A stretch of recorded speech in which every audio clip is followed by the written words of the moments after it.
the boy.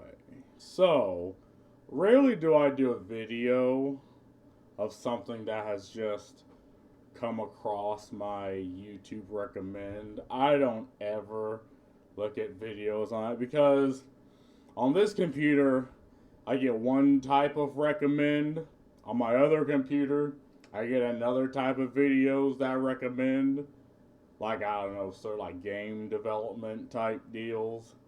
And on my phone, I get like, I don't know, wacky historical facts.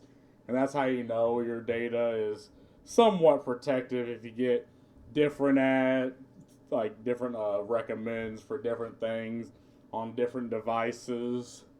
But we're going to talk about Warhammer 40k. Now, I've been off the Warhammer 40k bandwagon a little bit. Like, I had my ride, I've played the older games, but then I played Space Marine 2, and it sort of reinvigorated the spark I had with Warhammer 40k, right? Because, see, the thing with Dawn of War, when I played it, when I was still in high school, it was just to showcase all the factions. So you had the Tau, the Eldar, the Chaos, the Orcs, the Necrons, the Imperials, and the Space Marines. I think that's all of them. Oh, I already said Chaos, didn't I?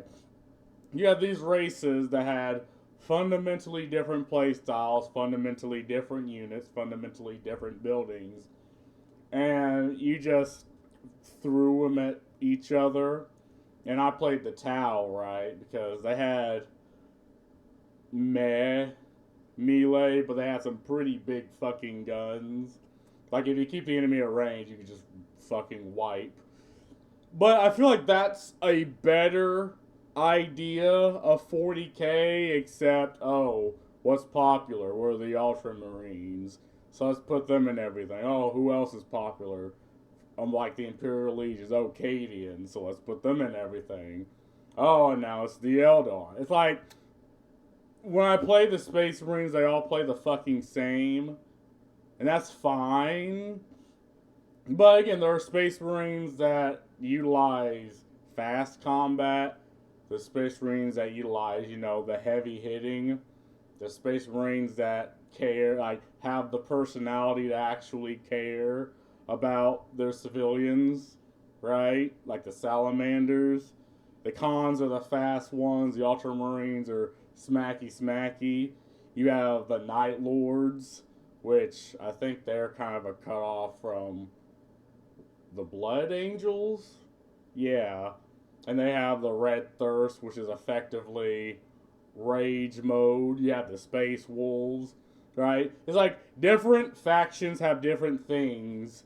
I don't care for, I don't know, I just don't care for them, the Space Marines all just being the same.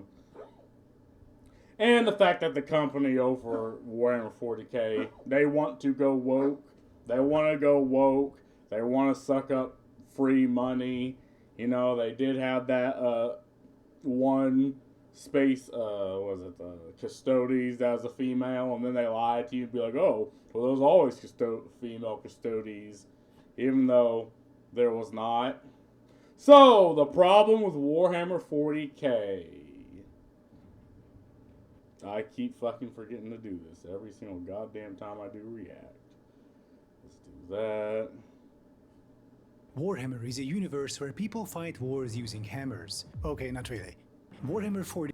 Yeah, no, that's accurate. Yeah, I'd say that's accurate. Is a massive, bombastic universe in the grimdark future of the 40th millennium where humanity is fighting wars on an epic scale on multiple fronts against all sorts of horrors. Space orcs, space elves, literal demons from hell, humans corrupted by literal demons from hell, the Zerg, and also the Tau. Warhammer got its start as a tabletop game, and at the core it still is. Imagine chess but more complex, where two players bring out their hand-painted armies of miniatures and battle it out on a large board. It's a Yeah, I mean, this was the humble beginnings. You had cool aesthetics, you have tabletop, and you had rules, and that's sort of how you battled it out, right? And to see where it started to where it eventually, what it became, I mean, is just a testament to how the fan base enjoyed, the entertainment. They enjoyed the product effectively. And yeah, it's kind of going down now, but at the end of the day, you still have the older Warhammer 40K games that they can't really touch. You still have, Space Marine 2, which was a fucking good game, right? I mean, even if you don't care for the book, I don't really much care for reading the books. Like, I got most of my knowledge from, like, Bricky, from, like, Arch Warhammer, from, like, One Mind Syndicate. And there's one more, I can't really remember their names. But, yeah, that's most of my information came from that and the games. But, yeah, I mean, I don't much care for... I wanted to collect, like, the Adeptus Sororitas, but for a while they were only in metal, and they're like thousands of fucking dollars. I'm like, my brother in Christ. I could probably get them secondhand, but nah. A cool experience at game stores or game bars where you get to meet people, socialize, and show off your cool miniatures. Today, however, the Warhammer IP has already outgrown its tabletop niche and now includes ultra-popular AAA game titles such as the latest Space Marine 2, with more than 2 million copies sold worldwide. But the Warhammer IP has not been without its controversies. We now have gamer-gators accusing the parent company, Games Workshop, of turning the game woke by introducing into it the most absurd creatures of all. Yeah, because they have. I mean, there's absolutely it's Sargon Cat. But yeah, there's absolutely something that they've added. And they, again, this is done for business reasons. It's done, to suck up ESG money, right? And it's also done because, Amazon, again, another woke company. And again, what does woke mean, right? Because you say this, just people that automatically tune out to anything you have to say the minute you say the word woke. And it's effectively ulterior motives that have absolutely nothing to do with the selling of the product, or, those just sell the product to your consumers. It's any decision that, for the most part, goes against, but goes outside of the consumer, outside of the product, right? It's pretty fucking woke to make decisions that the consumer's not going to like, and the consumer knows you're doing this for ulterior reasons, but you do it anyway. And at the end of the day, that's what this is, right? Turning the Adeptus Custodes into a female. I mean, it's done for ulterior motives. It's done for political motives. It's done because Amazon told them to do it just so they can get money from them. And it goes against the lore, it goes against the mythos, it goes against everything that, again, up until this point, you were telling people about the fiction, and that's what people have a problem with. And again, you see this happening with other forms of media. And at this point, if people see it even a little bit, they're going to tune out. Like, this is the point people have gotten to. Women. No, wait, it's actually... Woman! Ah! But no, there's other female factions. Like, there are factions that are predominantly female, like the Adeptus Sororitas. And, the Sisters of Silence, right? And, I mean, I guess there's some male characters in the Adeptus Sororitas, but they play supportive roles. I mean, there's clearly female Eldar, right? I mean, nobody really, if you were to give me a pie graph of who all cares about them becoming, who will defend them becoming female and who's against it, it's probably like 2% of the people that actually defend it, right? And, I don't know, maybe like 30 or 40 people who consider it an attack, and the rest just don't really care. I mean, this is something they've done under the skirt, as they say. They've done this in the dead of night. Because, again, Creative Assembly knows, right? Or is it Games Workshop? Yeah, Creative Assembly is Total War Warhammer.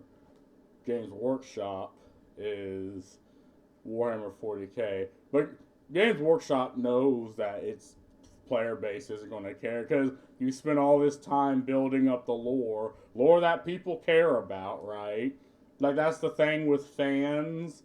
Like, you have the consumer that just breezes by, buys something, then leaves, but you have the fan that are effectively walking advertisers. Like, they effectively sell your product for you. The problem is the fans hate the decision they made, and you have Space Marine 2 come out, and a lot of people played it because it just brought games back to what they used to be before the live services. But even more ridiculous, Gamergaters are mad that Games Workshop changed the lore of one of the factions that no one plays or cares about by saying that some of its soldiers can be women. If you And again, even if no one cares or plays them, like, well, the lore around these people, the lore around the Adeptus Custodes were, already, set in stone. Like, this is effectively a faction that had a little bit of lore and a little bit of story in the beginning, but we've moved past this.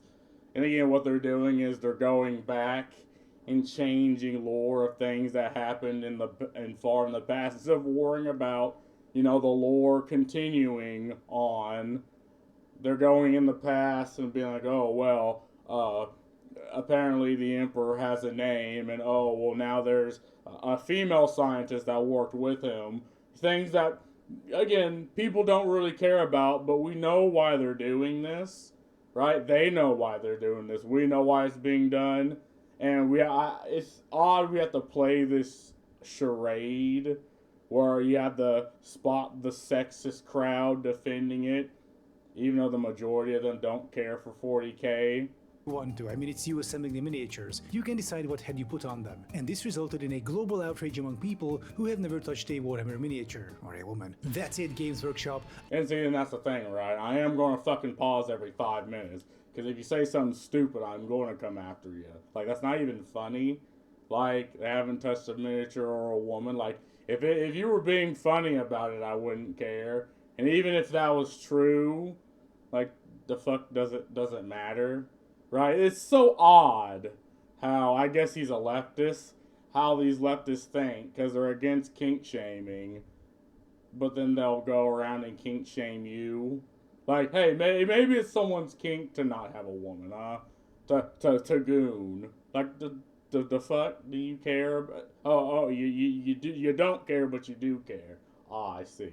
I could suspend my disbelief for space orcs, space elves, and hell in space run by space demons, but women? If women are real, how come I never touched one? On the other hand, opposite to the gamer... Yeah, you see what I mean? It's like he's not even trying. But again, there are female factions, predominantly female factions. And obviously there's female characters in 40k. The argument is, oh, well, they're not the souped up roided space marines, the faction that I find completely goddamn boring, but it's okay to play them, right? If that's not a female, then it's bad. Even though there's other females in the game. And at the end of the day, I care because they care. I care because the individual who doesn't play Warhammer 40k probably hasn't even heard of it, decides to care.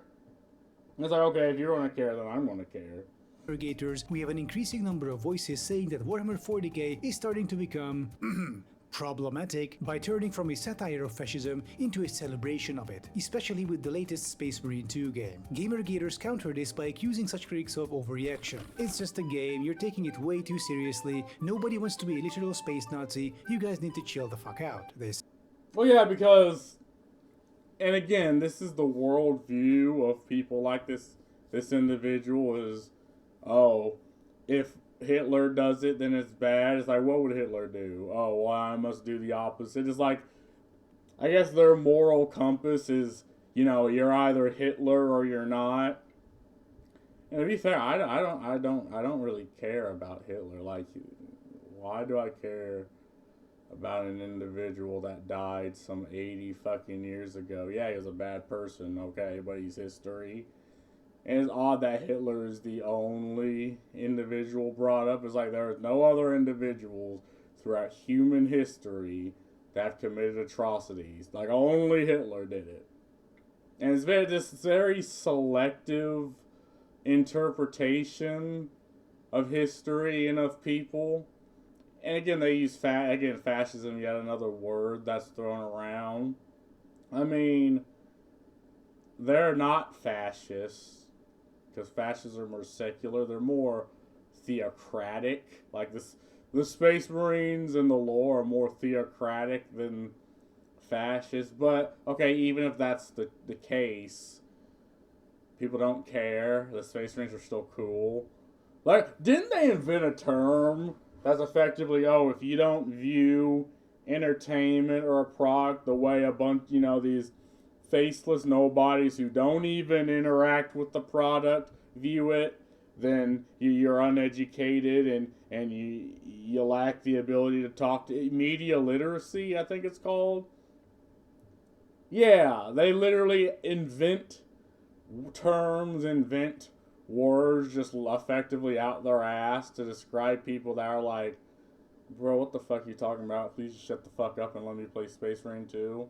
So what's going on here? Do gamer-gators have a point? Is Warhammer turning woke? Or are the critics correct here and Warhammer is indeed turning into a celebration of fascism? To answer this question, we need to talk about Starship Troopers. Why is it one or the other?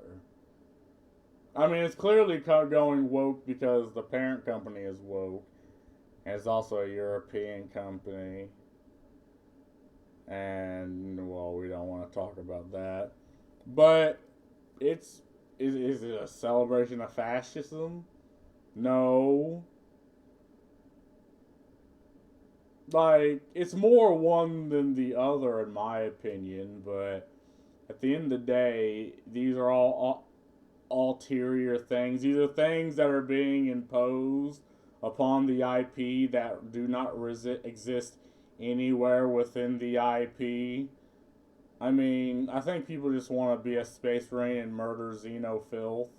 Is indeed turning into a celebration of fascism. To answer this question, we need to talk about Starship Troopers, the subject of much online discussion as of late. Now, here we go.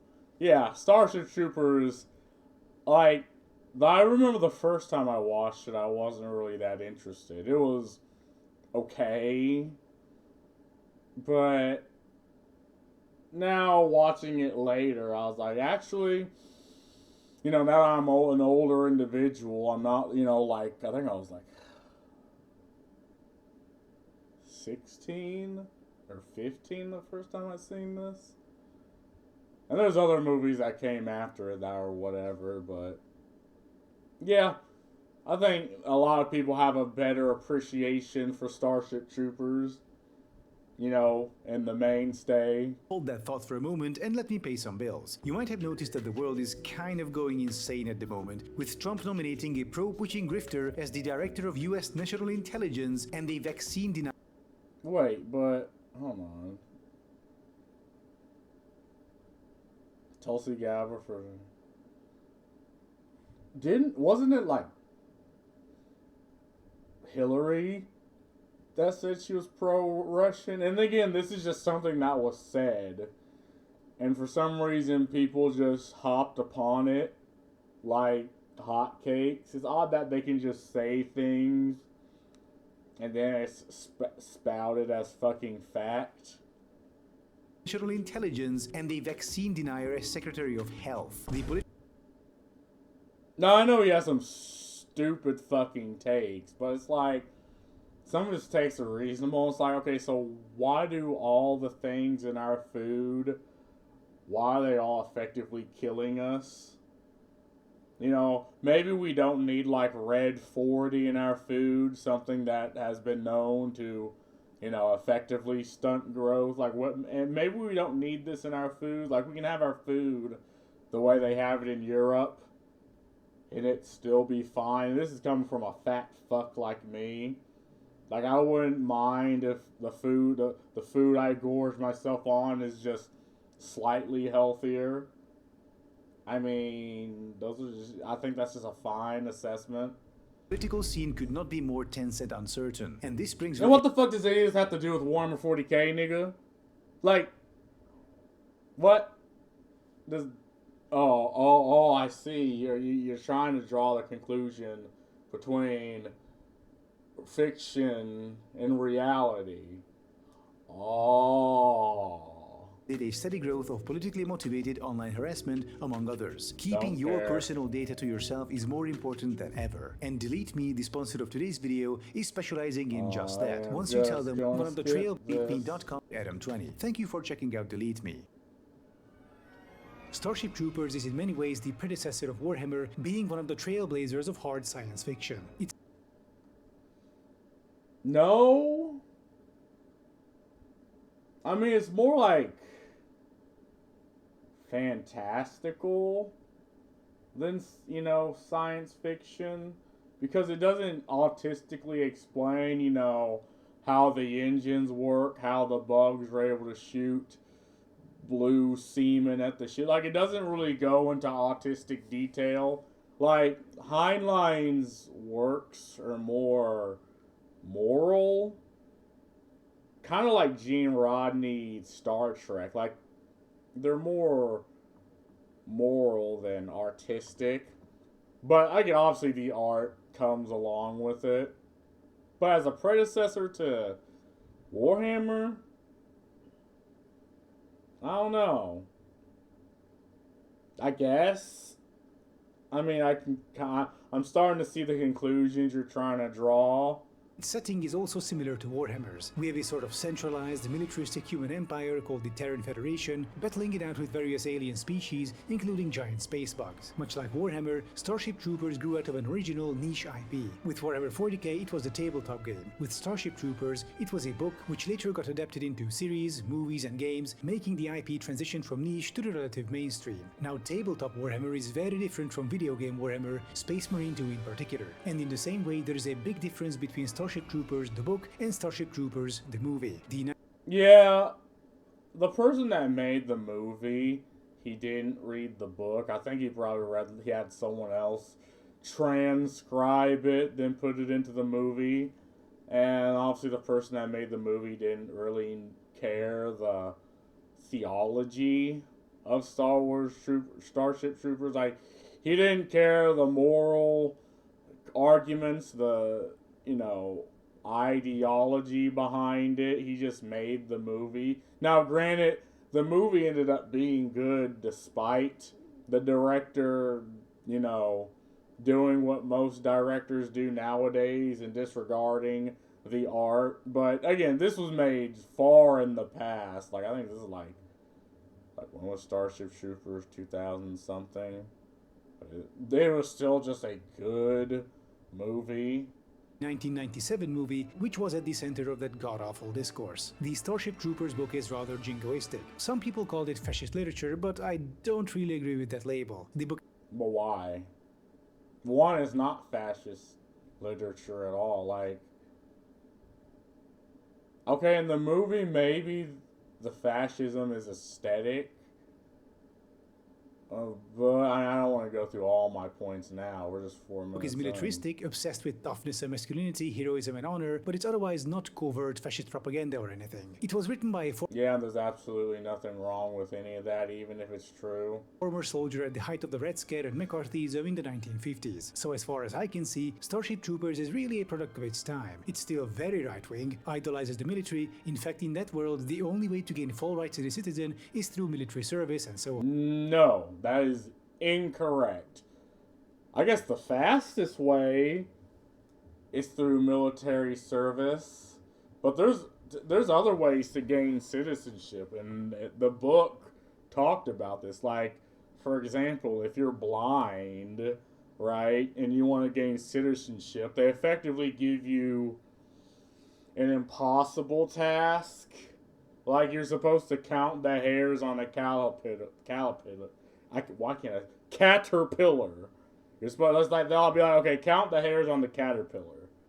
And it's like, you're like, okay, and if it's been like 2, 3, 4 years and you kind of have somewhat, and you're still doing it, and say you, I don't know, created a machine or, made some sort of way on how to count it despite being blind, they'll be like, okay, get your fucking citizenship. Like, there are other ways and other processes of becoming a citizen. It's just service guarantees citizenship. One. But is it fascist? No, it's just 1950s right-wing and jingoistic. Imagine a sci-fi universe created by an ex-military boomer who has a Clint Eastwood profile picture on Facebook and who can't shut up about how back in his day everyone worked 26-hour workdays 10 days a week and no one complained, as opposed to the weak and entitled generation today. I mean, I don't care the opinion, the art, it's still good. Like, the fiction is still good, right? Or science fantasy is alright. Service should be compulsory to teach these soy latte drinking weaklings some discipline. But in person, the guy is nice to you and always offers you beer when you come over. That's the authorial context of the Starship Troopers book, basically. Now keep in mind, while the book itself isn't fascistic, the Terran Federation in it kind of is. And again, no, it's not whatsoever. Right. Values of the 1997 Starship Troopers movie are, in many ways, the opposite of the books. The director, Paul Verhoeven, grew up during the Nazi occupation of the Netherlands and didn't really like fascist, hyper-militaristic ideologies for obvious reasons. So he proceeded to subvert our expectations. Not with medieval anti-air railguns firing tungsten rounds at Mach 5, but by turning the Terran Federation, the Starship Troopers, into a satire of jingoism and fascism. While the book depicts the Terran Federation's campaign against the bugs as a heroic struggle, the movie portrays it as a hopeless war started on false pretenses, fought by a bunch of propaganda-addled macho idiots marching into certain death. It's odd hearing so many wrong things, and it's like, where the fuck do I start? It's like, let's go over it one at a time. Firing tungsten rounds at Mach 5, but by turning the Terran Federation, the Starship Troopers, into a satire of satire? No, there's nothing really. Like, it's not trying to be funny.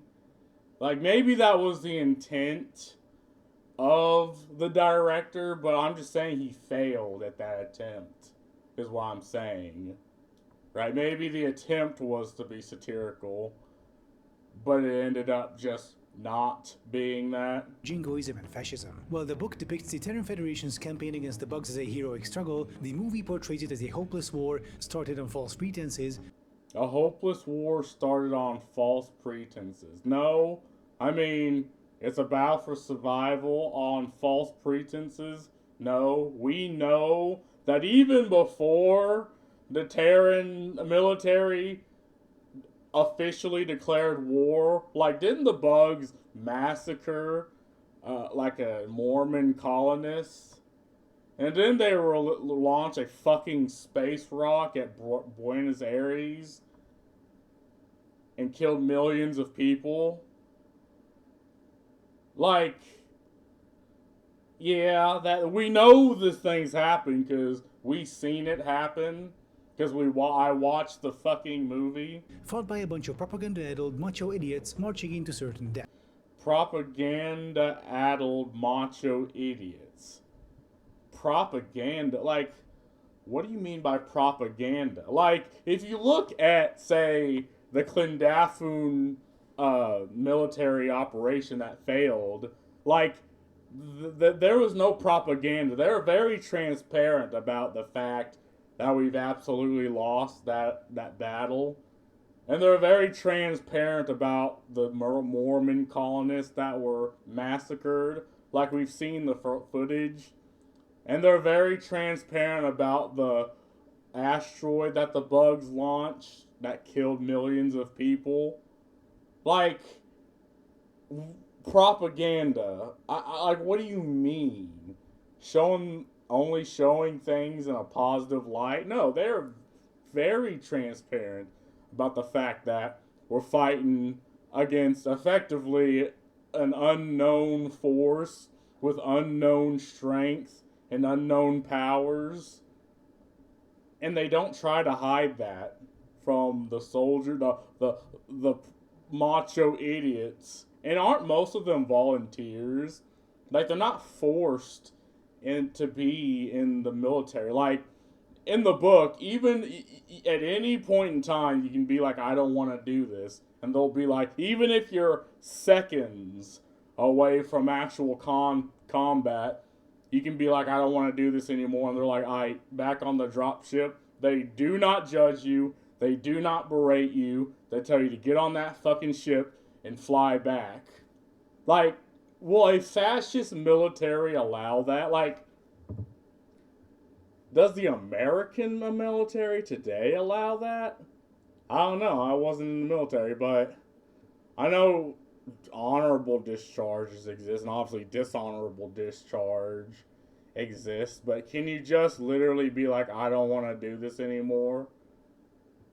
I mean, I don't know. But you can say that in this movie. According to the book, you can say that, and they'll just put you back on the drop ship on your way back up. I mean, that just doesn't seem fascist.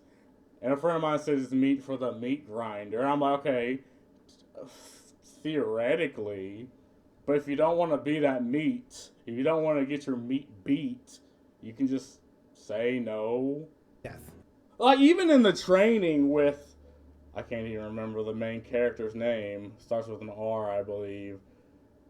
At any point in time within the training, you can just walk out the door, and he said, well, you will not be judged. You can just fucking leave. So there are effectively volunteers, and it's a very noble goal, noble pursuit. I mean, they're not macho idiots. They choose to be here. Where instead of heroic acts, glorious sacrifices, and cinematic last stands, you just get torn apart by giant bugs. I mean, but that's very heroic, right? It's like they're fighting an unwinnable battle against hordes of bugs. And yeah, maybe the end is very gruesome, like they gonna die. But that's still heroic, right? I mean, the whole reason Especially if you chose to be, like you're a volunteer, and you chose to be in that situation. And despite the situation, you're not turning tail.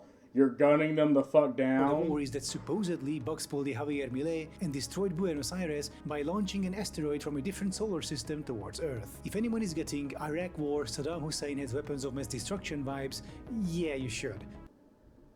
I mean, what'd you say?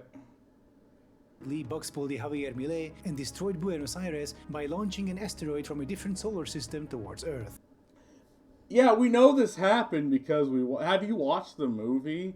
Like, even before that happened, you could see the sky become dark in that scene when the protagonist was speaking to I think it was either his parents or the camera. And it's a very smart cinematic way to foreshadow what is to come, right?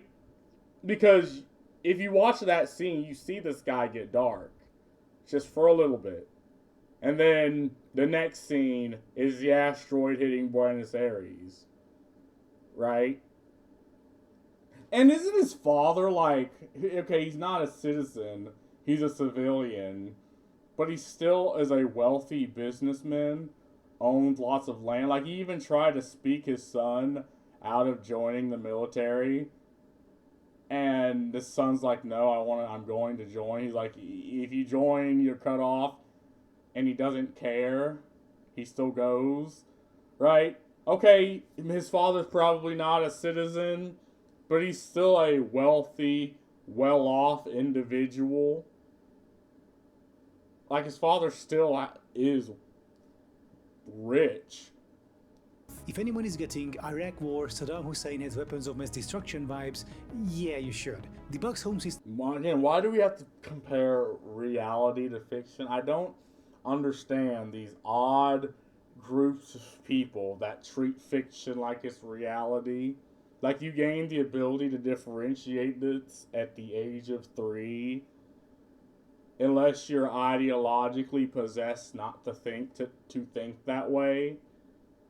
And all of a sudden you lose that ability, like you lose that perk. It's just so fucking odd. Is tens of thousands of light years away. Even if they somehow managed to precisely hit Earth from such a distance, the asteroid would have taken millions of years to get there. So, but we know what happened. Again, he doesn't care to go the physics of all. No, like nobody cares. We know it happened. It happened. We've moved on. Let's kill some fucking bugs. oh no, the bugs could not have done it. The whole asteroid business also begs the question, if the bugs can pull that off, why don't they keep doing it once humans attack them? Because it's all bullshit. The asteroid was an But they do. Like, if you watch the movie, they tell you, yeah, they keep sending asteroids, but we've put up, like, planetary defenses to shoot them down. Like, this is something that they still do, and if you've watched the movie, you would know this. accident at best and a false flag operation at worst that got blamed on the bugs to keep the war machine and thus the military-industrial complex occupied. In the Again, we know these things happen because we've seen them. If you've watched the movie, these things canonically, they did do that. And we know they keep doing it. It's just we shoot the asteroids down. the end, however, all humans accomplish is getting a bunch of soldiers murdered. By the end of the movie, we see literal child soldiers deployed as the Terran Federation is running out of regular troops. And it's not like the bugs are a threat to humanity. They aren't like the I mean, can't you? We don't know. I mean, it's probably an 18-year-old. I mean, okay. They aren't like the the Tyranids, actively trying to eat humanity. The bugs are on the other side of the galaxy and generally don't bother you unless you bother them first. Didn't they massacre a group of Mormon settlers? And again, they don't just stay in their system. Like, the bugs are actively also expanding. Like, they're on the planet, and we've even set up exclusion zones that, again, we warn people not to cross these because they're possibly bug infested planets. The Mormons didn't listen. The Mormons were massacred. And even then, we didn't go to war with them at that time. And the movie oddly splits up the order because it's made in a way to make you think that we've caused it, but really we didn't cause the war with the bugs, right? It was, again, the Mormons getting slaughtered, Buenos Aires getting obliterated, which caused it to happen. I mean, which humans did by settling on the bugs' home planet. During the closing scene of the Starship Troopers movie, the soldiers capture a brain. You even said it yourself.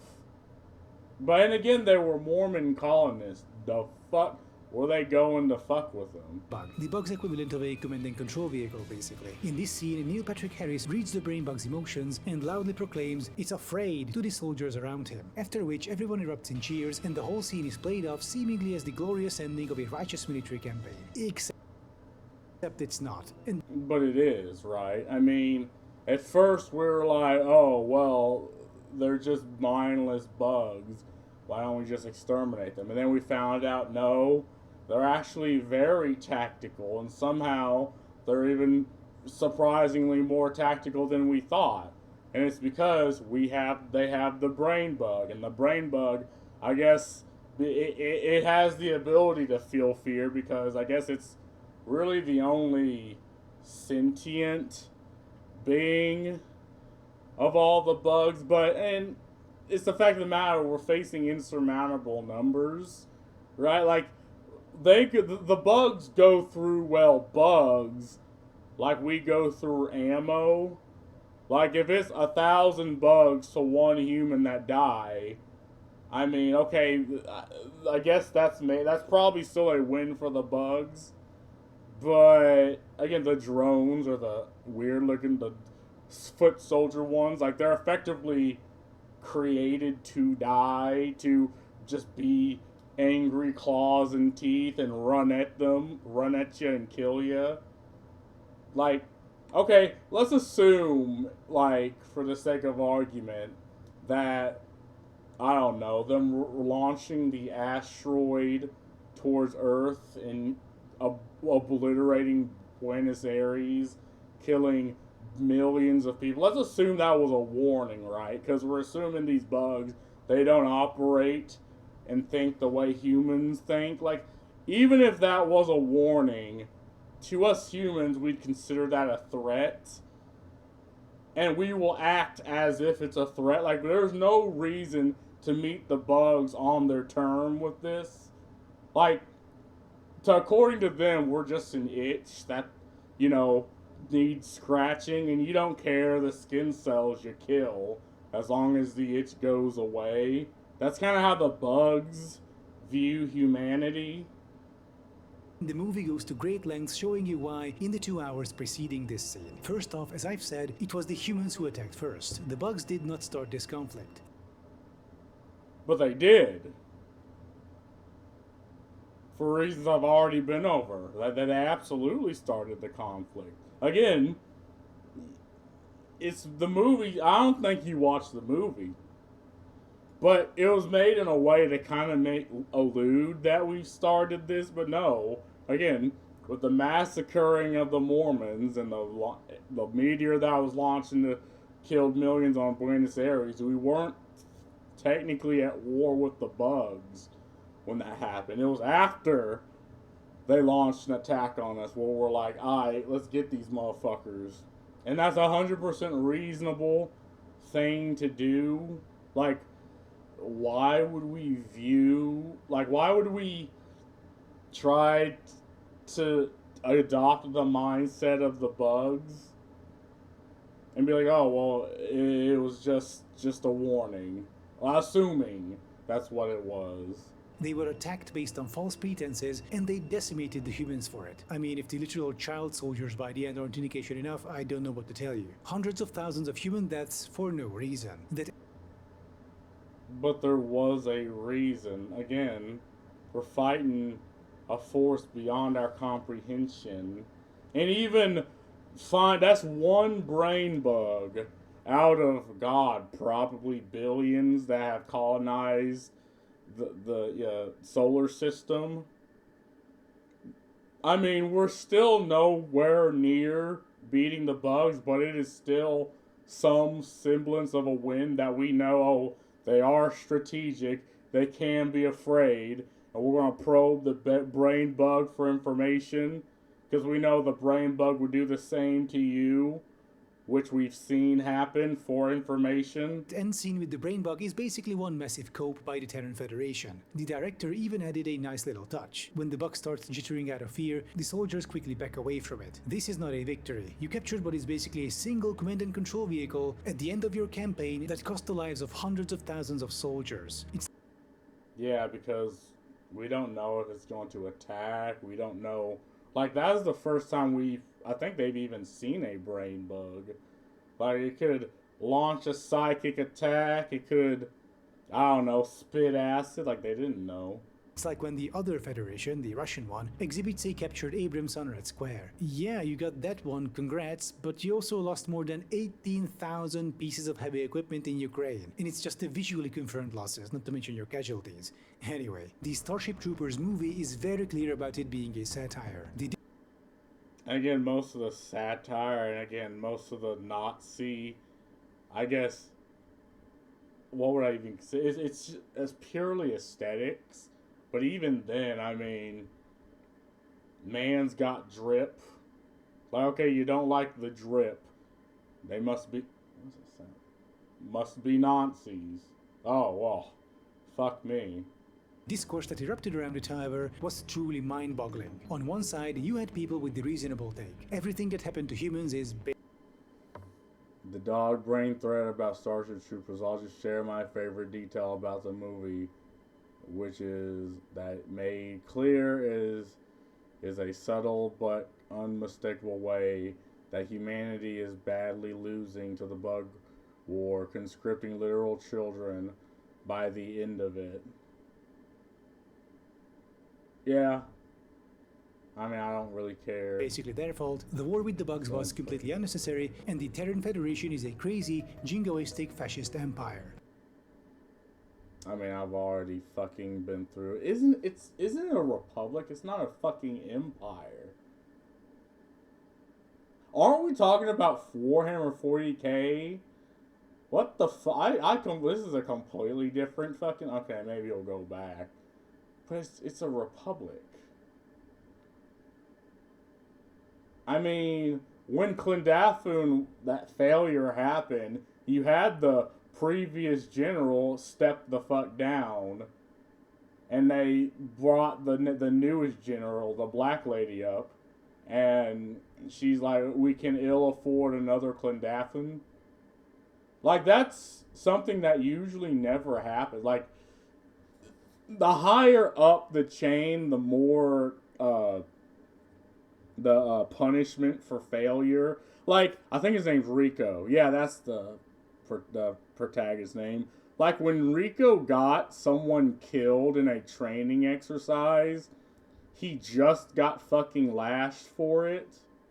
And it's a good scene because when he's about to get lashed, the sergeant handed him something to bite down on. He's like, it helps with the pain. Trust me. I know. And that's a very humanist, because you can draw the conclusion that drill sergeant been through the exact same level of punishment that Rico will be done. That will be done to Rico. And again, he got a man killed. And he just got lashed.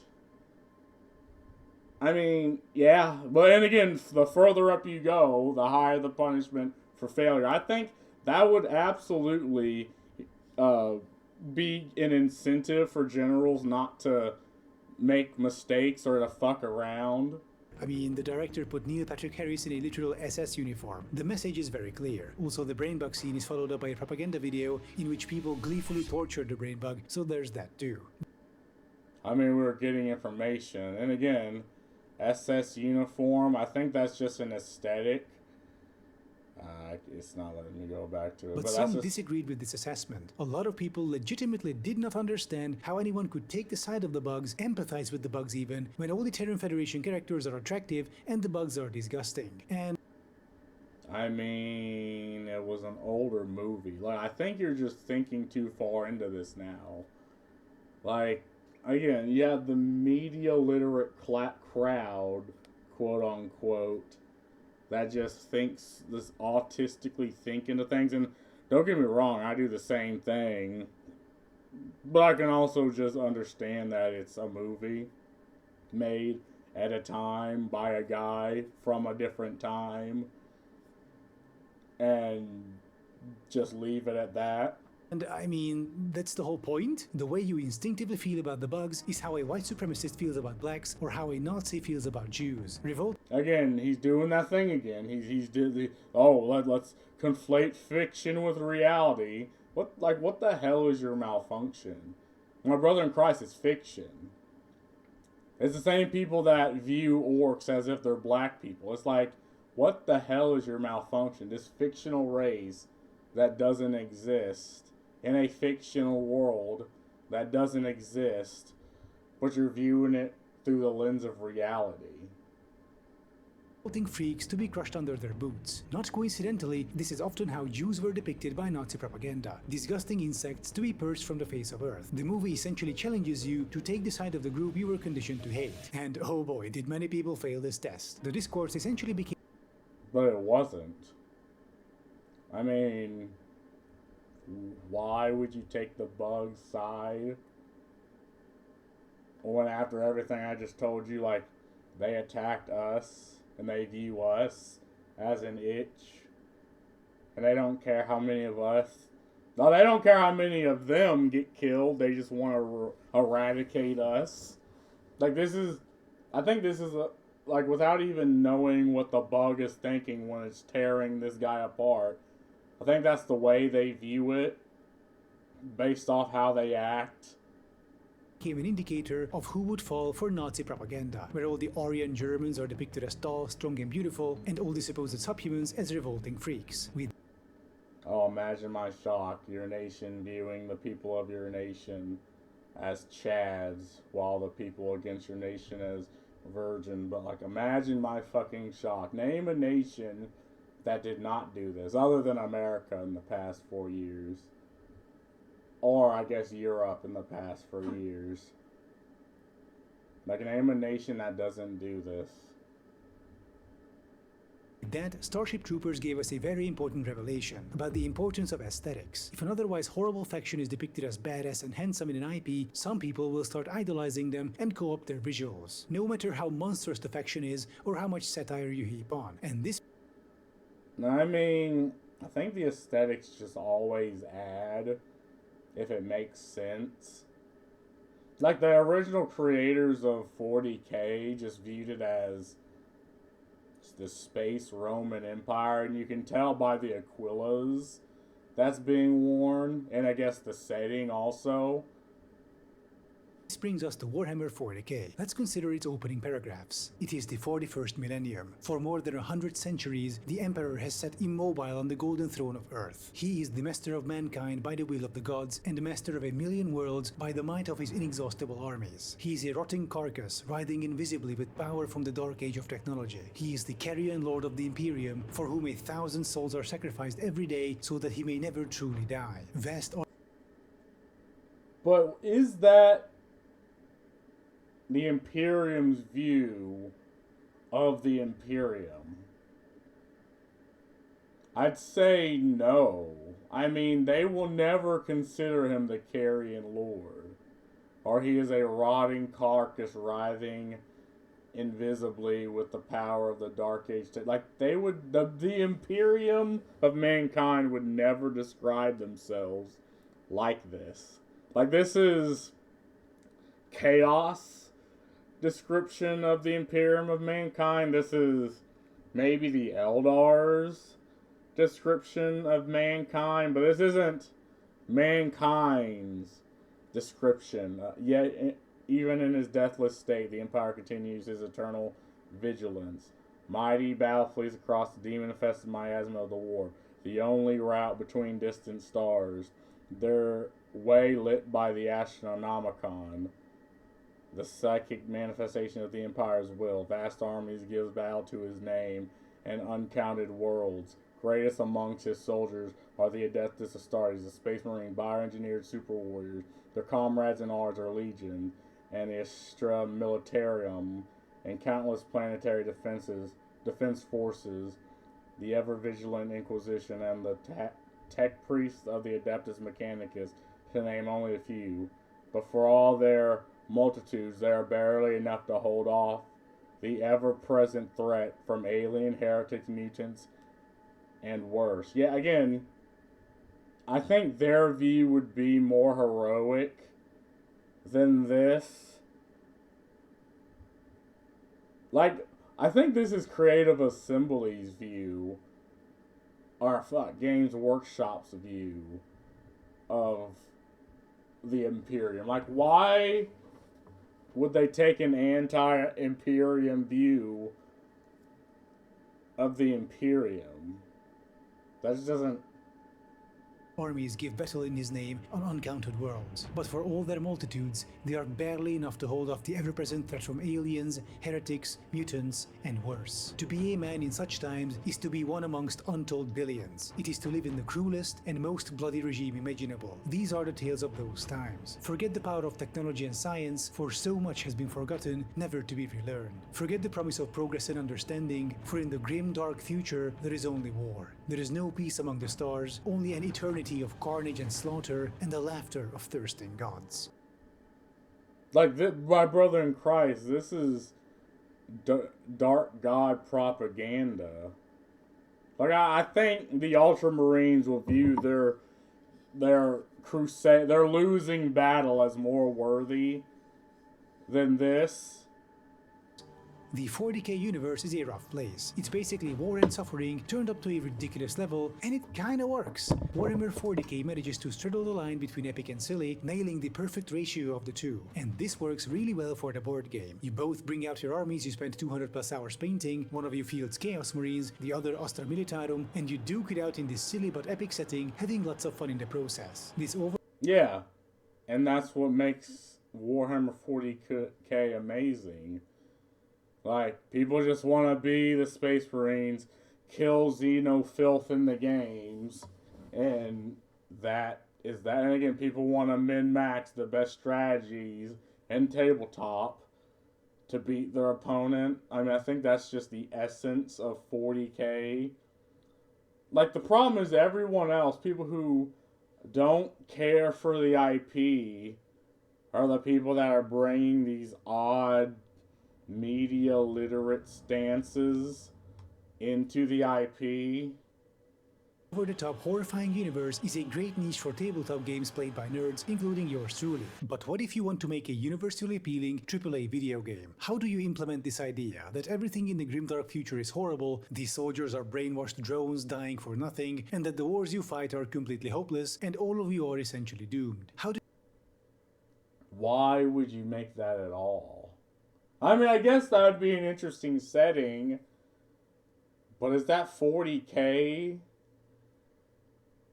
I mean, technically it is, but I guess you could, I don't know, make a game where you're an Imperial Guardsman on a world being overrun by orcs. I guess you kind of turn to chaos to survive, and you can choose who you want to be. I mean, this isn't Space Marine 2. Space Marine 2 is you're battling Xeno and Chaos Filth with your brothers right behind you. How do you make an enjoyable AAA game around these ideas? Games Workshop thought long and hard and decided that they'll just kind of forget about most of the grimdark stuff. The Space Marine game. But they didn't. I mean, you're still battling hordes of chaos. I mean, Tyranids.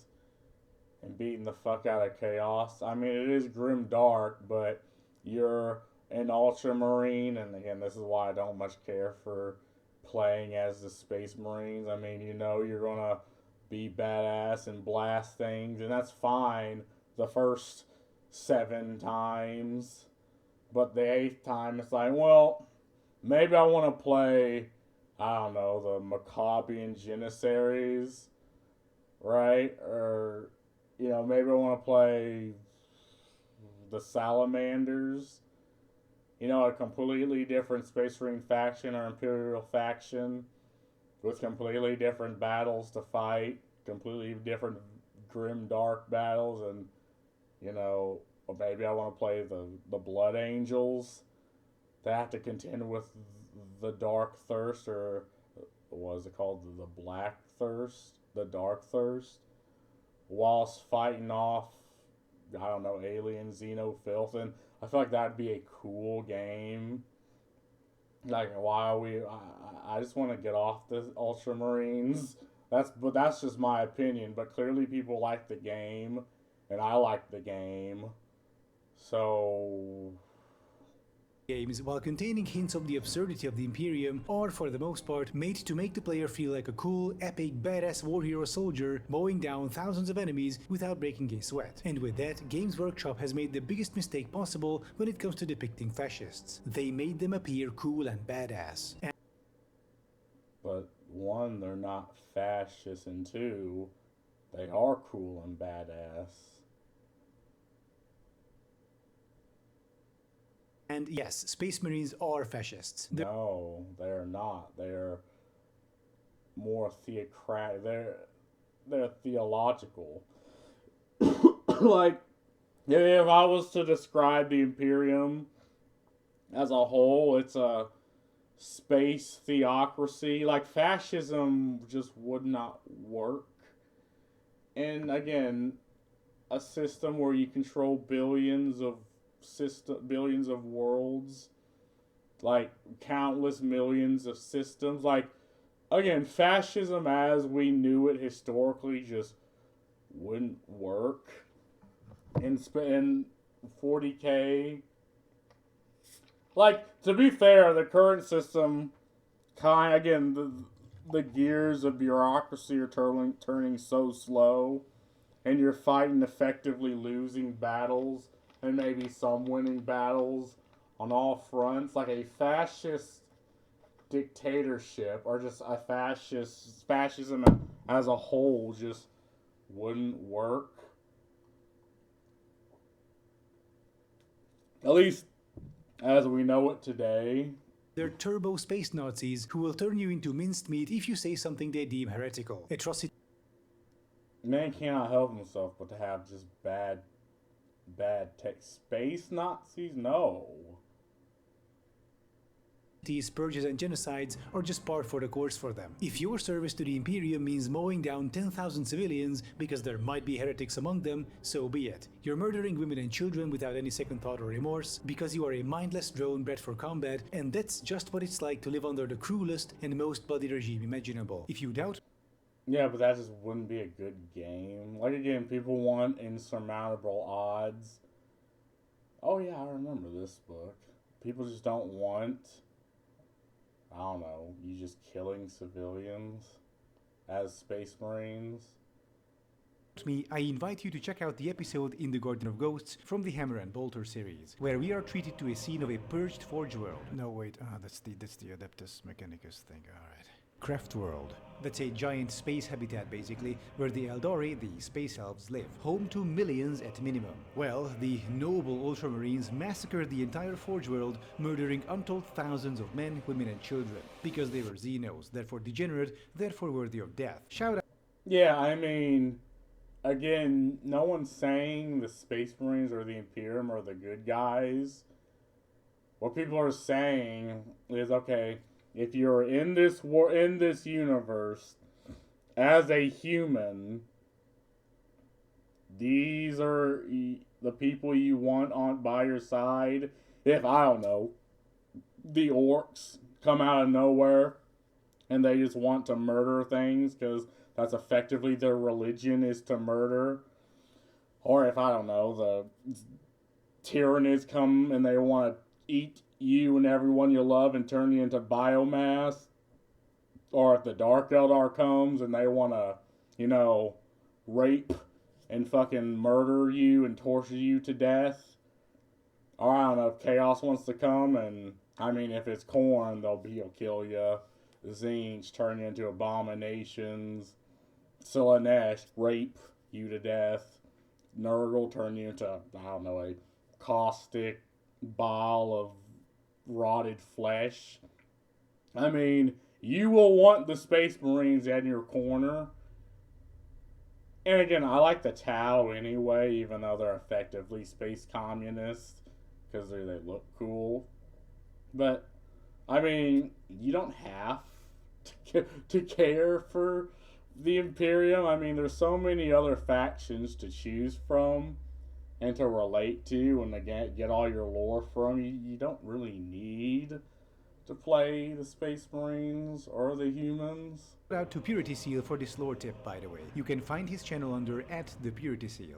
In popular first-person shooters, however, such things cannot be depicted because... Oh, yeah, okay. Here he again, drawing more conclusions from other games. Everyone remember this scene from No Russian in Call of Duty. You know you could go through this entire thing and not shoot a single bullet. The only time they'll shoot you if you, I don't know, shoot one of them or if you try to run away. But you can go through this entire thing without shooting a single bullet. We all shot the fucking civilians in this. Like, let's be honest. We absolutely mowed them the fuck down. But you didn't have to. Because your game would be banned worldwide. Yeah, because again, people view, I guess, again, fiction like it's reality. And again, if you're trying to sell it in Europe, they're like ran by HR ladies. And they would not accept this. But games like Manhunt and Postal exist.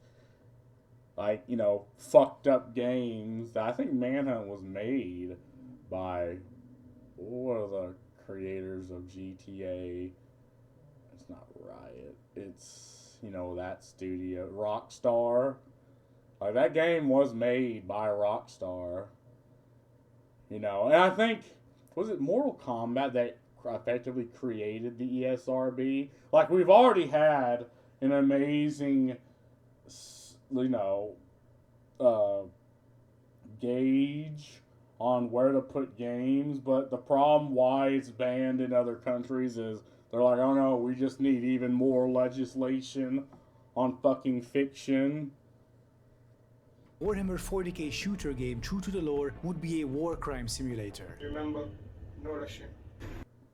But just wouldn't be okay. Maybe you can make a game like that, but it wouldn't be a fun game. Again, Space Marine 2 is a fun game. And it would just be weird playing as a psychotic, murderous maniac committing crimes against humanity for 8 hours without any self-awareness or remorse.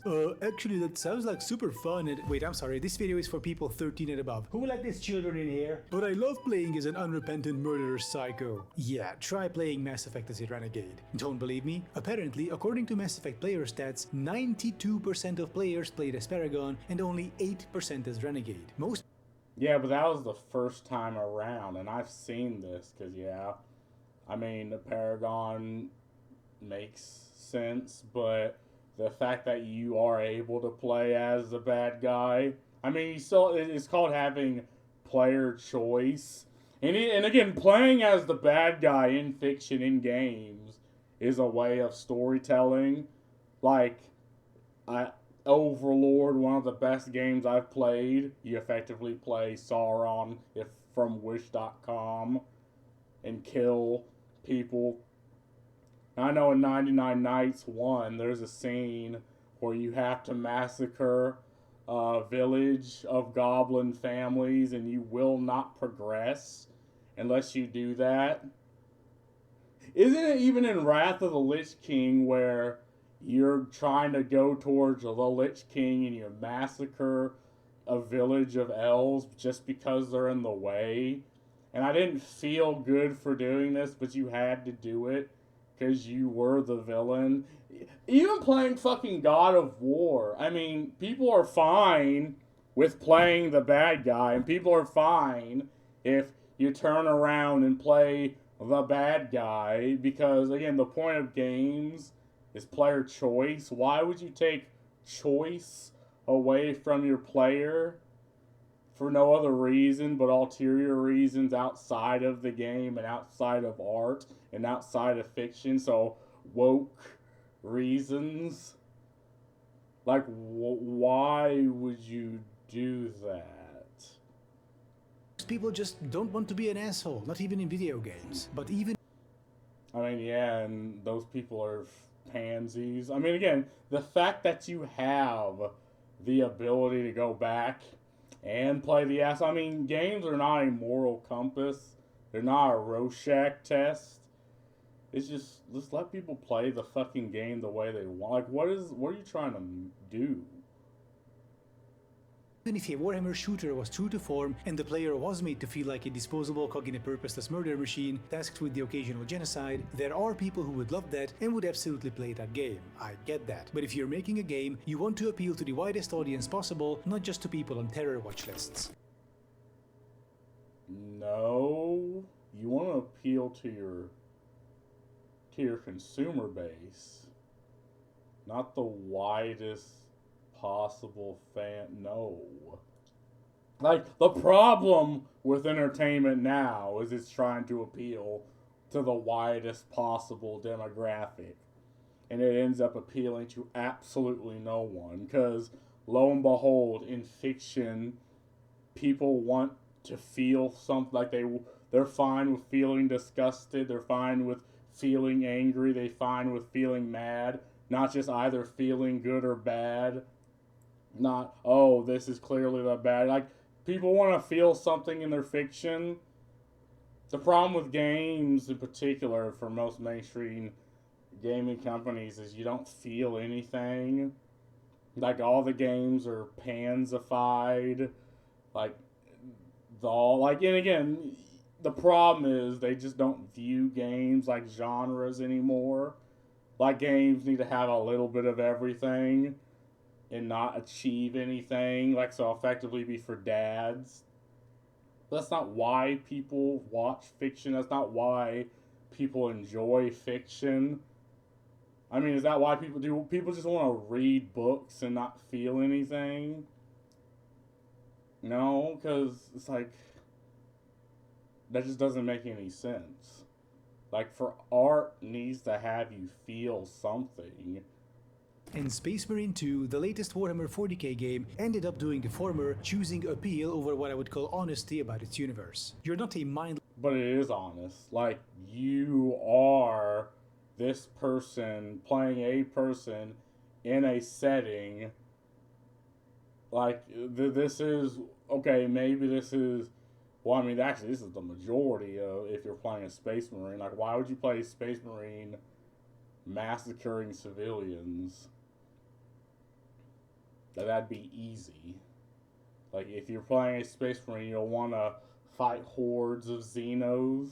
Psychotic drone killing in the name of a doomed fascist empire, but a noble, heroic warrior protecting your home from freaks and degenerates. The overt satire is basically gone because it had to be. There are allusions to the Imperium being bad. No, it's gone because, again, we're not playing your fiction. We're playing a fiction. Like, I get it, you have a view of fiction, and you want things to effectively convey that, but that's not the game you're playing with Space Marines 2. You're playing a fictional universe. But not nearly overt enough. A Warhammer 40k true to form would be like a version of Modern Warfare where every second mission is no Russian, only even more bloody and deranged. But if anyone released a game like that, most countries wouldn't even let them publish it. Keep in mind, by the way, that I do like Space Marine 2, and I do. Yeah, again, because most countries, again, are ran by HR ladies. But yeah, I think a band of brothers, like with Imperial Guardsmen, or like, you know, several platoons of them would be an interesting game. I mean, as long as, obviously, you can have one with the Cadians, but again, with other Imperial Guardsmen that actually have fucking character. Except their character being, oh, our world blew the fuck up. Even when Cadia blew up, I mean, there was heroism with that. Like, they knew their world was going to explode, but they still fought. And that's why the Cadians are effectively renowned throughout the galaxy, because they knew they were doomed and still fought to the bitter end with Failbadon's failed crusade. Like, he fails all the fucking time. I do think it's a good game, just before anyone would start yelling at me how the game isn't bad actually. I agree, it's a good game, it's cool and epic and I like it, but there are overarching issues with it which we're currently discussing. I like it, but it doesn't fit what I think the setting it should fit, so... Now, the reason why the Warhammer 40k books and tabletop games are allowed to get away with containing atrocities while video games aren't is because in the game you would get to act out said atrocities. At the very least, we would get vivid depictions of them. You don't just read about, say, Space Marines murdering 10,000 women and children, or you don't just play with miniatures of a Space Marine faction which, according to the lore, once murdered 10,000 women and children. Nope. This is an interactive video game where you are a Space Marine and congratulations. This is such garbage. Is this AI? Why is the Aquila on the back?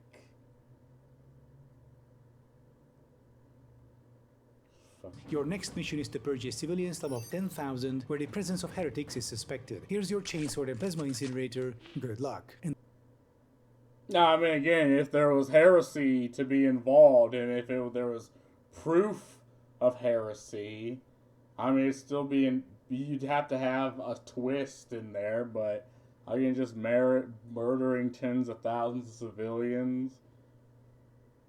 I mean, that'd be a waste of the Ultramarines, but that'd also just be a waste in particular. And then you get dropped onto the map with a counter appearing on your screen standing at 0 out of 10,000. Nobody would want to play that game, and those who even bother to try wouldn't have fun playing it if the game was even legal to distribute. Even though Yeah, because it'd just be a bad game. It'd just be boring. Like what Space Marine 2 was amazing. Like if you're murdering xenofilth, people would be fine with this. such a game would fit perfectly into the Warhammer 40k universe. Such is life under the cruelest and most bloody regime imaginable in the grimdark future. And that's just what they often do to fellow humans. Sentient, non-human civilians, even if not hostile, usually just get instantly murdered. The Gravessa, so I guess we're talking about the Tau. I mean, yeah, again, the Imperium aren't the good guys. But as for fascists and Nazis, well, they're not that either. Again, they're not what you think a fascist and a Nazi from current world is today. I mean, it's a completely different fictional setting with fictional rules, fictional ideologies, in a fictional galaxy with fictional problems. Or worked to death as slaves. So Games Workshop had to take a different approach with their AAA game. For the sake of broad appeal, they had to gracefully sideline the unspeakable evil and cruelty of the Imperium. You're not committing atrocities, genocides, and other war crimes. Instead, I mean, people still know that it happens. It's just, in this particular situation, you're not. and you're fighting an endless horde of Tyranids, insectoid space alien predators, which threaten to overwhelm everything. In contrast to the bugs in the Starship Troopers movie, Tyranids are not the victims of aggression. Their singular goal is to devour absolutely everything. They are a force of nature, basically, and there is nothing morally wrong with killing them. The other enemy faction appearing in Space Marine 2 are the Forces of Chaos, who are just evil. Once again, nothing wrong with killing them. So you're Okay, so if you're just evil, I guess that's fine. But if you're, I guess, they keep saying the word sentient. Like, okay, they can be sentient and still be bad. I mean, again, I think you're just reading too far into this, man. I mean, you're not the good guys. These are not the good guys, but if you're playing a Space Marine, you're going to be a Space Marine and do Space Marine things. Our character, Titus of the Ultramarines, is doing the good thing, really. He's a protagonist. He's also a brainwashed space Nazi psychopath, prepared to commit even the most heinous atrocities without a hint of doubt, should his masters command him. But let's not portray that, because that We've already been over that. No, he's not. would be a downer for the average player. Therefore, in Space Marine 2, Titus is mostly portrayed as a selfless war hero instead. And I know that there is a bit more nuance to the story and the character, especially in light of the previous game, but that unfortunately doesn't matter. That's stuff for lore wonks, not your average player who might not even have played the previous game. The nuance is lost on them. And because of this, due to the satire taking a backseat, we have lunatic space Nazis made to look like heroes, tirelessly fighting against a tidal wave of freaks that threaten to destroy their glorious civilization. Which is exactly how, say, white nationalists think of themselves, isn't it? Yeah, you're doing it again, man. You're doing the thing. You're doing the thing again. You're saying, oh, fiction, therefore reality. The brave champions protecting white civilization from an onslaught of swarthy subhumans who would destroy all they've built. And since the video games have an overwhelming cultural influence compared to the books or the tabletop, the game's portrayal of Warhammer 40k becomes dominant in popular culture. Sort of like how the average person thinks of Superman as an unfeeling alien god. That's because those god-awful Snyder movies depicted him as such. Meanwhile, I mean, my first introduction was in the comics that I just glanced over because I liked the art and barely read. But I mean, both of these are fine. in the comics, he's this cool and friendly guy. I believe Cosmonaut Variety Hour put it best, and I'm paraphrasing. In the movies, Clark Kent is the mask worn by Superman. But in reality, Superman is the mask worn by Clark Kent. Yeah, see, this is what happens when you reboot a franchise again and again. And again, you kind of lose the initial intent. But due to the movie's overwhelming cultural influence over the comics, movie Superman becomes the cultural standard. Same with Yeah, because it was popular. Again, people wanted to see Henry Cavill in his fucking suit, other than in the comics, which is a niche. and was a niche. With Warhammer 40k, the ultra-popular games will be the ones dictating the IP's public perception, not the niche books or the tabletop game. Unsurprisingly, the far-right began co-opting Warhammer 40k already a few years ago. Brother, these are memes. Like, for fuck's sakes, man. Emperor Trump being the most obvious example. Also got Emperor Putin, go figure. Now, far-right fans of Warhammer don't actually play the tabletop game, so you won't be meeting them in real life. I mean, I don't either. I just like it aesthetically and I like the lore, but what's your point? Online though, Warhammer 40k communities are often literal cancer, with people unironically parroting the fascist propaganda of the Imperium. Okay, so 374 likes, 369 follows. Brother, this is nothing. This is nobody. This is nothing. This is probably just a meme page made like, I don't know, a year ago. Burn the heretics, kill the mutants, purge the unclean. It is better to die for the Emperor rather than to live for yourself. And yes, people LARPing, brother. open mind is like a fortress with its gates unbarred and unguarded. Kill lots of Xenos and got coin.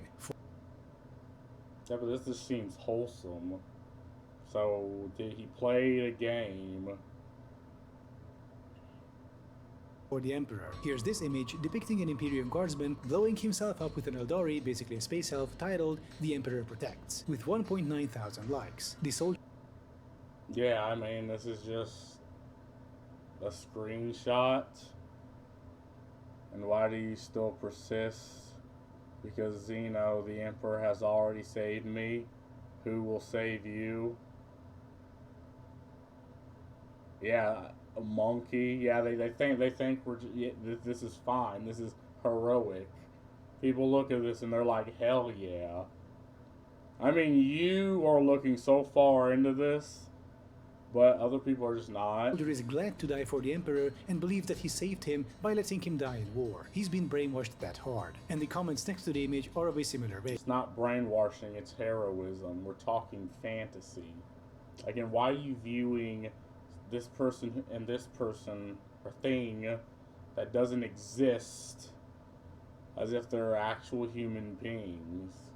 Approved. When I'm gone, I'll meet the God Emperor, but you, Xeno scum, the only God you'll meet is the Dark God, or whatever. I mean, yeah, because they created Slanesh and they fucked them. Like, this is absolutely something that would happen. That is, Cadia stands for Cadia. Cadia is a fortress world most famous for doing the opposite of standing, by the way. There are also... Yeah, it blows the fuck up. But, again, they fought till the last, even though their world blew up. And that's still heroic. Even though I'm sick and fucking tired of hearing of the Cadians. But it's still heroic. Also common image replies, most of which call for murdering someone, usually the post-author, or non-humans in general, called Xeno. I mean, they're not called Xeno, they are Xeno. Again, if we're looking at this through the eyes of titty armor, if we're see, here's a fully... If we're looking at it through the eyes of the Imperium...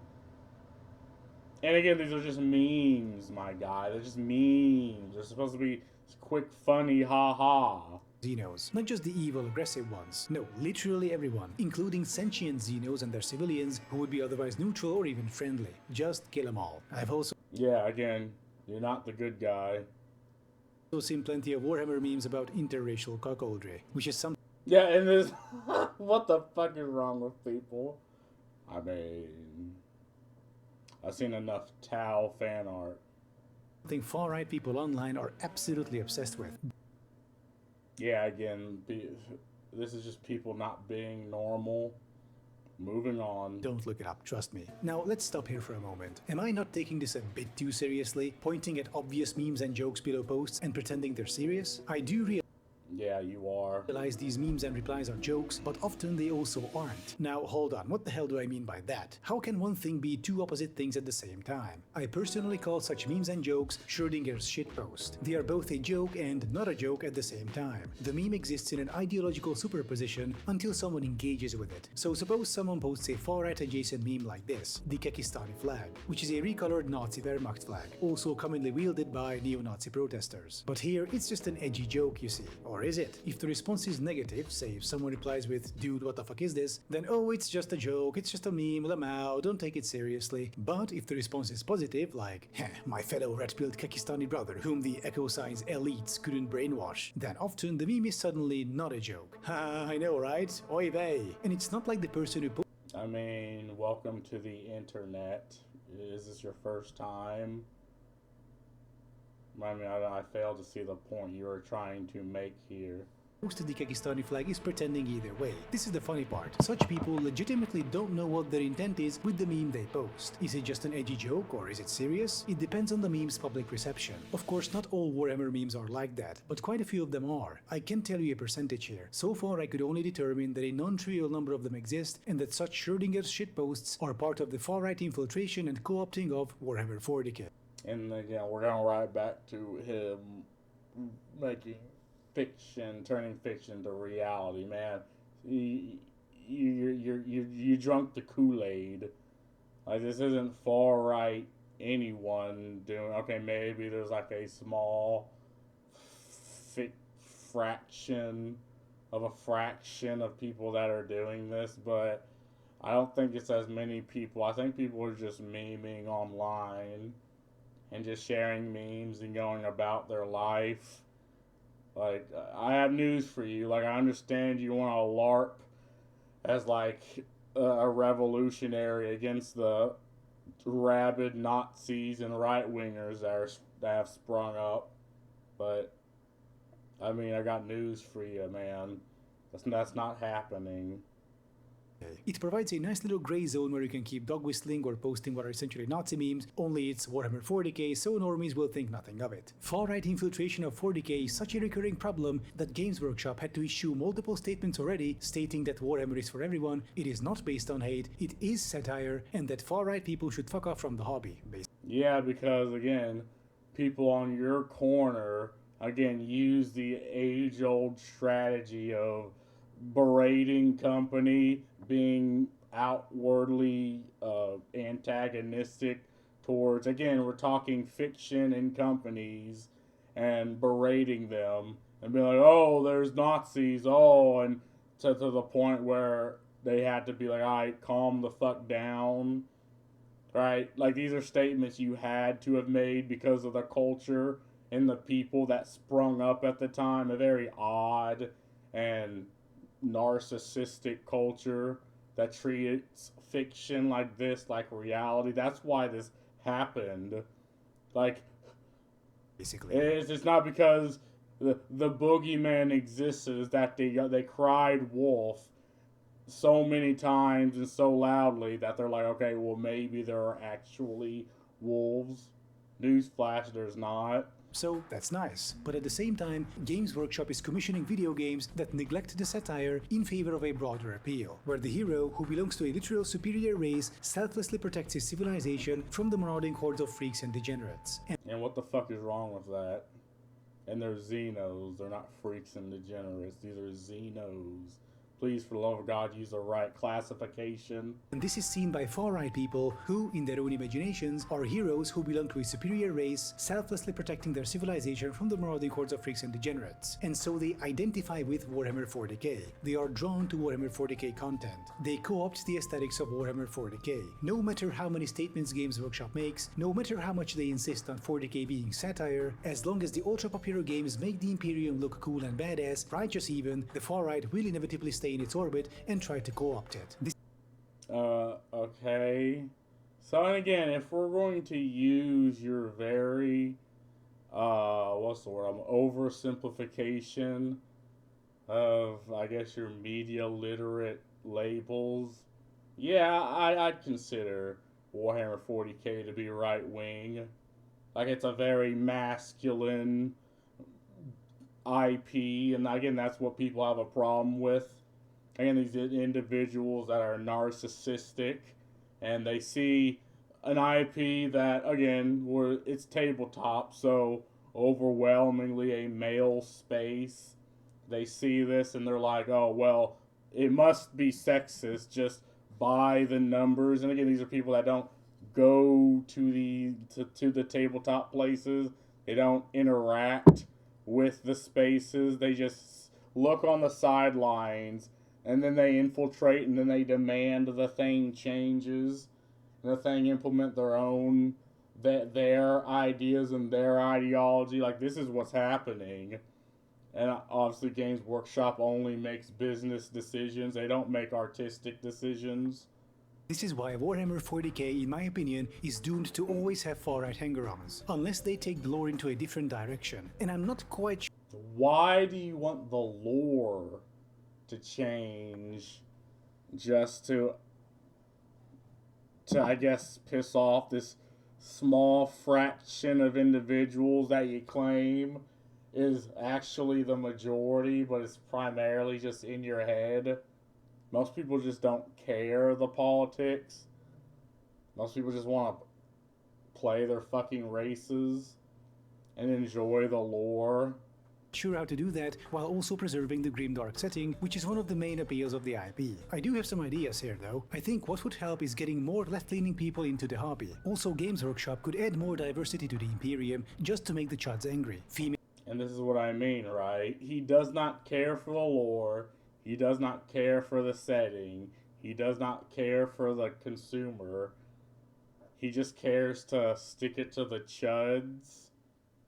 And people like, and this is why people gatekeep, by the way. This is why people, try to keep you the fuck out. Because again, you see things and you attribute your very odd, small ideology. Like, you siphon these things through your ideological lens and you tout it as if it is reality, and then you demand the thing changes. Like, this is why people gatekeep you out of it. Female Space Marines? Hell yeah. Female Adeptus Custodes? Naturally. Adopt us custodes. Also, add more skin colors. The ensuing outrage will basically... But all these things already exist, my guy. I mean, you have females in the setting. Like, you have, I guess this would be salamanders, which have dark skin. Like, the diversity already exists. But again, this isn't the point of 40k murdering xenophil. Like, we're talking about the Imperium of man, as in man from all skin colors, from all ethnicities, from like just being fed into the meat grinder against forces beyond our comprehension. And isn't the Emperor Mankind from like Turkey, like a area in Turkey, as in like a non-white person? But anyway, be free advertising, and those who are put off by that, you don't want them in the hobby anyway. Do you have some more ideas? Now again, this is the caricature. This is the demon you've created in your head. Is now trading like, oh, anyone that disagrees with me is this. This is the problem. This is why people stay the fuck away from you. Feel free to share them in the comments. Normally I don't read them, but this time I'm genuinely interested and will go over them at least once. And I try to read almost every single comment on my video, but... In the meantime, thank you for watching. If you'd like to support my work, consider becoming a patron or a channel member here on YouTube. And I'll be seeing you next time. Yeah, again, I think his synopsis of 40k and, surprisingly, of Starship Troopers is garbage. They don't have trans, that's the problem. I mean, they do have Slanesh, she. No real Warhammer 40k fans would want to live in that universe, even if it were real, despite how appealing the aesthetics are. I mean, want to live? I don't know, it's a shitty universe, but if you were to choose who you would want to be. I mean, most people would be the Space Marines. Okay, Adam, geez, you didn't have to make a 22-minute video. Just tell me you didn't want to join our Warhammer group. Yeah, yeah, pretty much. The video's only 3 days old, and there's already parody of it.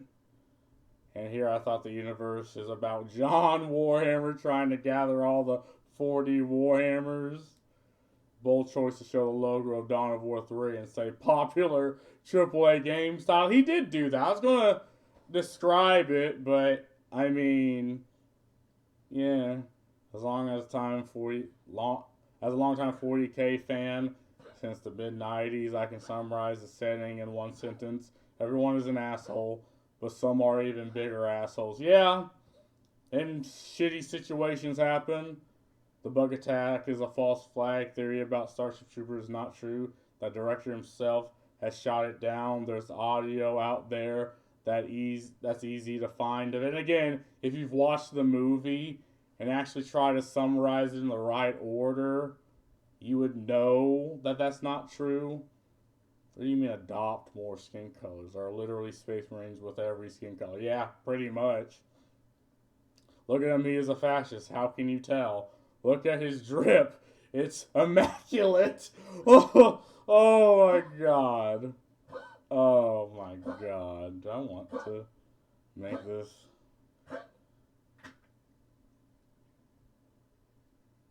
Yeah. So how does a train solve it? You forget the part. So how does a train solve it? You forgot the part of the video. I'm so fucking confused. This dude going to see Helldivers 2 and have a stroke. But yeah, it's odd how again these people they had to, and I don't know if he's a leftist. I'm just assuming based off his synopsis of the 40K. And again, he uses the same tactics where he throws morally charged label on things just by actually understanding the things. He just sees the thing that he doesn't agree with. So he's like, oh, it must be that thing. And it's like, no. But anyway, that's all I gotta say. Bad video. Got a million subscribers. I mean, kind of a bad video, but interesting. Peace.